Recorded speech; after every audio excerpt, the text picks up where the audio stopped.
All right, hello there, welcome back to another wee bit different video. Today's video, we're going to be talking about Christian McCaffrey. And of course, for those of you that are living under a rock and you may not know this, he injured his PCL. He is going to be out at least 6 weeks. So unless the 49ers make some sort of change in their winning ways, then you probably will expect him to be out the season. But on the off chance that they do figure out how to start winning these football games, Christian McCaffrey could be back. Could be. Keyword is could. Anyway, for those of you that are like, whoa, what happened to your face? I know. Very off topic for the video, but for those of you that are subscribed or those of you that just tune in, I got a daughter coming soon. She is ready to pop out pretty soon. So I gotta get cleaned up for her. Gotta get the hair out so she doesn't be pulling on it. I don't know. I'm just assuming that they'll be pulling on the beard hairs or stuff like that. So I just thought to myself, might as well get clean shaved now. It looks weird though. I'm not used to seeing stuff not on my face. Do I look younger? Maybe. Do I look more weird? Yes, honestly. Yes, I gotta get used to this. But anyway, back to the point of the video here. We're going to talk about Christian McCaffrey, all things Christian McCaffrey. Let's talk about his injury history. Well, at least his years he was healthy. So going into his career stats, we're going to go year by year, take a look at this. I'm going to zoom in for you guys so you guys can get a much better look. And let's get out of that. 2017, his rookie year, played 16 games. That's the most games you could play at the time because there only used to be 16 games. So 16 games you can see right there. 2018, 16 games.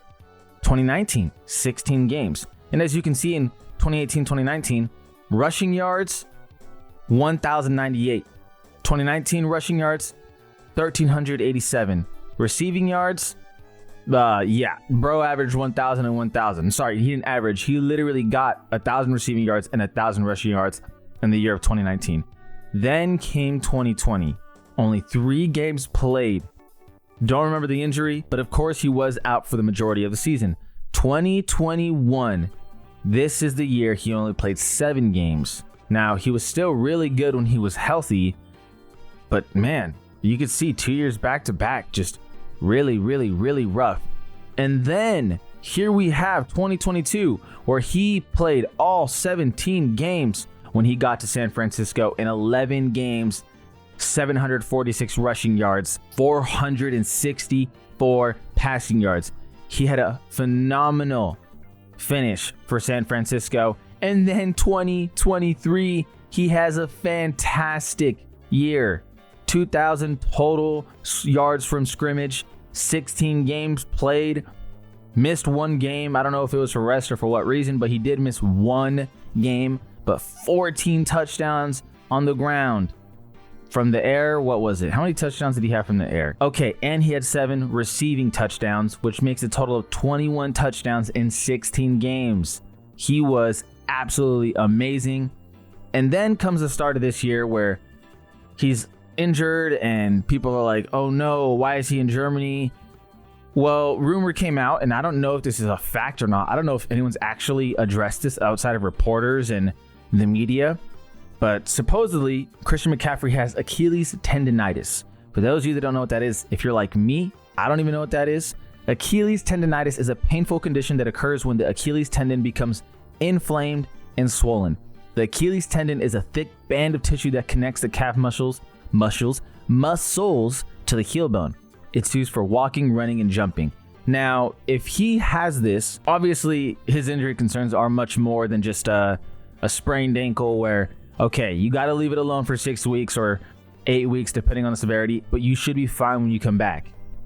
In this case, this is bad. How it's caused is an overuse, such as repetitive running or jumping. Obviously, Christian McCaffrey does both. It's most common in younger people, but can also occur in middle-aged and older adults.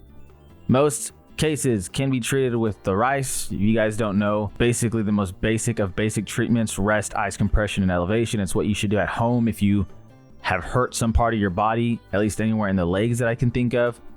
Anyway, this is what made people go bananas, because it's like, okay, he's 28 years old, turning 29 in this upcoming June. How does he have this already? I didn't even know it was most common in young people, to be honest with you, but his outlook is concerning, obviously, because can he be on the field for another full season? I doubt it. Can he be on the field for the majority of games but still have his full workload? I'm not going to sit here and say no, but obviously it's very, very concerning. Then we got to talk about his contract situation.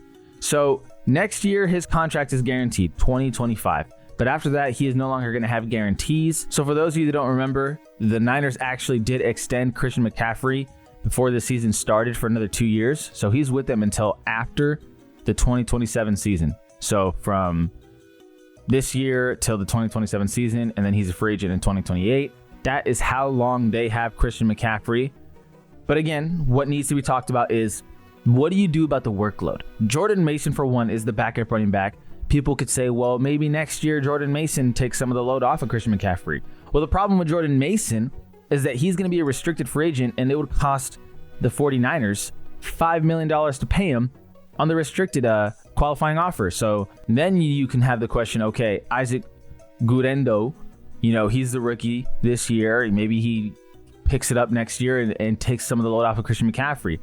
Yeah, that's possible, but the biggest problem with Christian McCaffrey is that he's so good. Seriously, he is so good that it is very hard for Kyle Shanahan to not just be like, well, give him the ball. Especially when the more you give back the ball, the more he really gets into the zone, this flow-like state. Ask Saquon about it. Ask any NBA player that's gone on a streak about it. You get into this zone, you get into this rhythm. Really, most athletes should know it. Even if you were never a pro, you've had to have, at some point in your life, entered the zone. When Christian McCaffrey is in the zone, you don't want to just say, let's not give him the ball. Now, for some of you at home, you may be thinking, well, if it comes to that, it comes to that. That is correct. That is very correct. But at the end of the day, who's to say that the 49ers don't say, well, he's only got guaranteed money until next season. Why not just run him to the ground? Who's to say that? Now, there's a lot that goes on to contracts and money and cap. And listen, I am not a guru when it comes to the cap. What I only can tell you is that he's guaranteed money till next season. Would it cost them money to cut him in 2026 or 2027? Of course. But the guy is turning 29 in June. The biggest thing about running backs is that typically they run out of gas until they're 30. But an example of someone who's still plenty of left in the tank as far as right now is Derrick Henry. Now, this is not a great example when comparing to Christian McCaffrey, because Christian McCaffrey is way more injury prone than Derrick Henry. Knock on wood for any Ravens fans. But Derrick Henry has pretty much been as reliable as it gets when it comes to getting on the field and staying healthy. Again, knock on wood. But at 30 years old, he's still showing that you can do it. You definitely can. And Christian McCaffrey, his age is weird, because you see he's turning 29 and you think, man, he's got a lot of touches on him, a lot of carries. But if you look at his games played, he's missed a lot of time, right? It's not like he's got all these seasons under his belt where he's playing full time. No, he missed 13 games 2020. He missed 9 games in 2021. He did play a full season last season outside of 1 game, but this season, if he only gets the 4 games under his belt, yes, injuries this and injuries that, but it's not like he's got a full entire workload that some of the other running backs would have by his age. So maybe he's still got more left in the tank.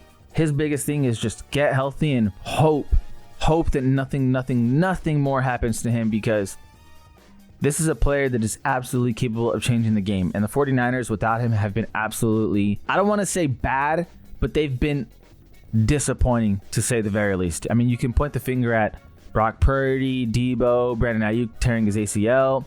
You can point the finger at some things for sure. Their defense getting worse and they're asking more of their offense.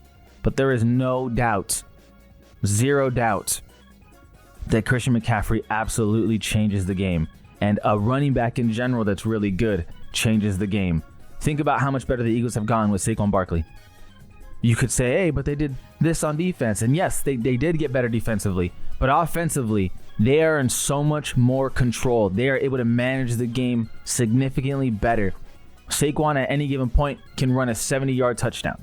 You know what I mean? So you really got to think about how much a running back changes the game in 2024, and it's a lot. Do the 49ers spend a draft pick on a running back? Should they spend a draft pick on a running back, whether it's a 3rd round, 4th round, to help alleviate Christian McCaffrey's workload? Honestly, I think they have to invest at some point into maybe just a receiving back or a power back so that you don't have to have Christian McCaffrey get tackled, running downhill with these 2-yard gains, 3-yard gains sometimes. Maybe just get a power back to get those short yardage kind of gains. That way he doesn't have to take those kind of hits. Maybe just keep Christian McCaffrey as your 1st and 2nd down back, not a 3 down back. Any way possible. I'm going to compare this to baseball where Mike Trout gets hurt all the time. And I know baseball is different from football. Of course it is. But if you're an Angels fan like me, Mike Trout, their best player, gets hurt all the time. He's been injury prone for the past 4 or 5 years. At some point, you got to say, we got to lighten your workload. So typically he plays center field. If you don't know where that is, it's literally in the center of the outfield. Well, he's going to have to get moved, whether it's to the left or right field. If you don't know baseball, don't worry. It basically means instead of a 3 down back like Christian McCaffrey, he's going to take a lighter load going left field or right field because you don't have to run as much. And he could also be a designated hitter from time to time, get him off his feet. And again, translating baseball to football, what that would mean for Christian McCaffrey is these goal line plays, these goal line packages, get him off of his feet where it's only 1 or 2 yard. Maybe invest in a power back. These 3rd and 20s, maybe don't check it down to him so much, right? Get him out of the game. Keep him for the 1st and 10, the 2nd and 5, the times where you really want to just kind of open up your offense.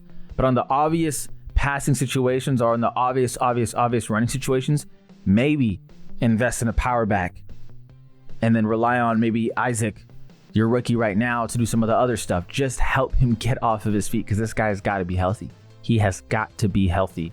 He is an absolute game changer. And for those of you that want to run him to the ground and hope that he's just going to stay healthy, I'm not sure that's going to work out well, considering how bad it's really gotten this season, especially if he does have Achilles tendonitis. Let me know what you think, though. What should the 49ers do? Personally, I'm just hoping that Christian McCaffrey can get healthy because NFL is better with players like him on the field. It is way more entertaining. As always, though, feel free to like and subscribe. I'm still not used to seeing my face like this. Anyway, this is How We've Been Different. How We've Been Different. And we out.